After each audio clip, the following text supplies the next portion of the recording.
This is a video where I've tried to compile all the little things that just make Airport really unenjoyable for me in terms of gameplay, but just do keep in mind that this is a LEGO video game, and don't take it too seriously. Anyways, enjoy.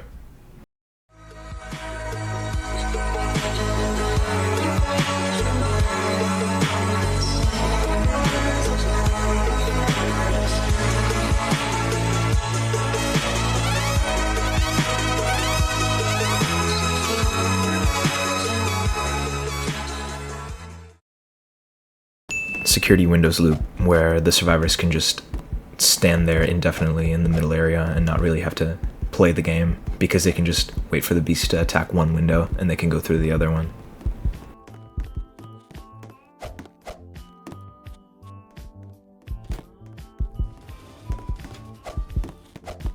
The reception kitchen abuse spot where if survivors stand in this middle area they can't dive, they sit at a position that has good line of sight for both entrances.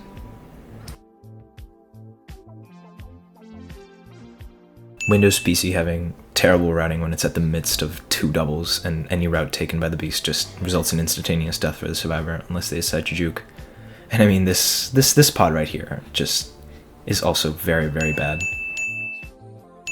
Gate A vent, the most notorious vent in this entire map, where you need to have piss poor reaction time to die, and also it has a vent right under it, which I'm sure creates no problems. Yeah, but surely this new area of the map fixes that entire issue with the vent and doesn't create any problems in the process, right?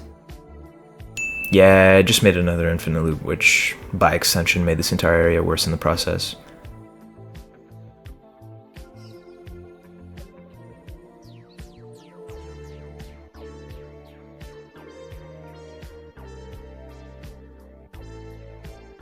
Another fun thing, it just does absolutely nothing to fix the other loop in this area, which is the lounge garage one. You can still do that after at least several updates, and it just makes 1v1's hell.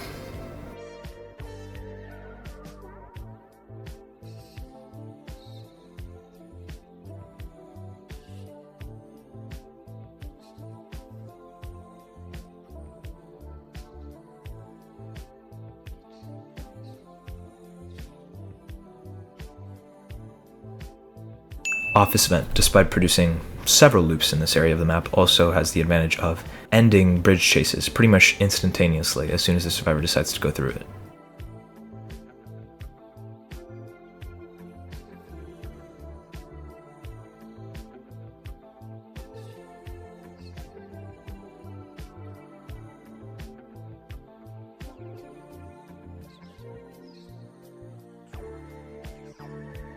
And this is a shame because if you were to just open up this new route in the secret room, you would be able to fix this issue while also making gameplay a lot more fun. Office vent and gate A vent being what they are means that the entire bridge area becomes pretty survivor-sided, and that's not helped by the fact that they are given a pretty big visibility head start because of the beast light. While being pretty good in theory, plane door doesn't do nearly as much as it should because the beast can just cut off the survivors that drop down. And I know it's better than what we had before, which was nothing, but it's still not the optimal solution for this area, which has really dead-end navigation.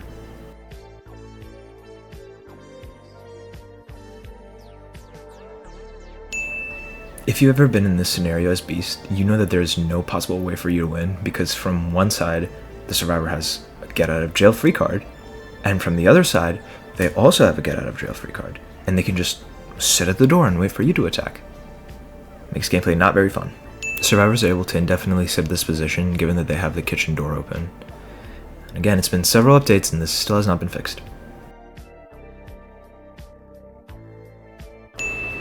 Control PC has really bipolar routing because if you go just from this direction alone, even with the door closed, you're going to be able to just trap the survivor pretty instantly and then they'll just die.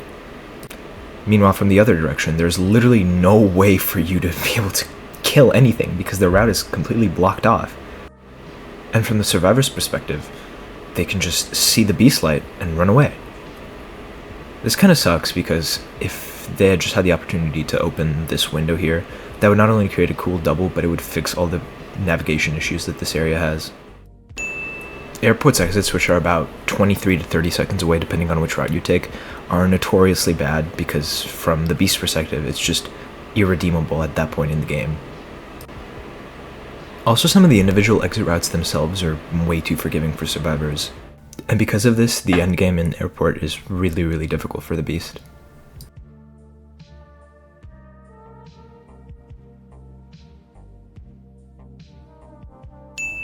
I mean, there's not much to say here. Outside exit has a vent literally right next to it, and it has the same really crazy visibility head start for the survivors. Also, the survivors can sit at this little window of the lounge room and just be kind of unkillable and waste a lot of time, although there are some counters to this.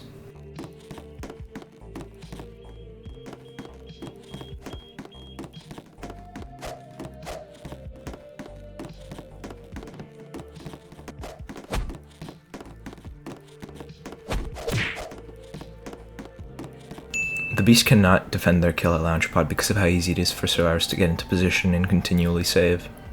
And I'm not saying that it should be incredibly easy for the Beast to camp and that every push should be insanely B-sided, but come on, this one serves literally no purpose because of how survivor-sided it is.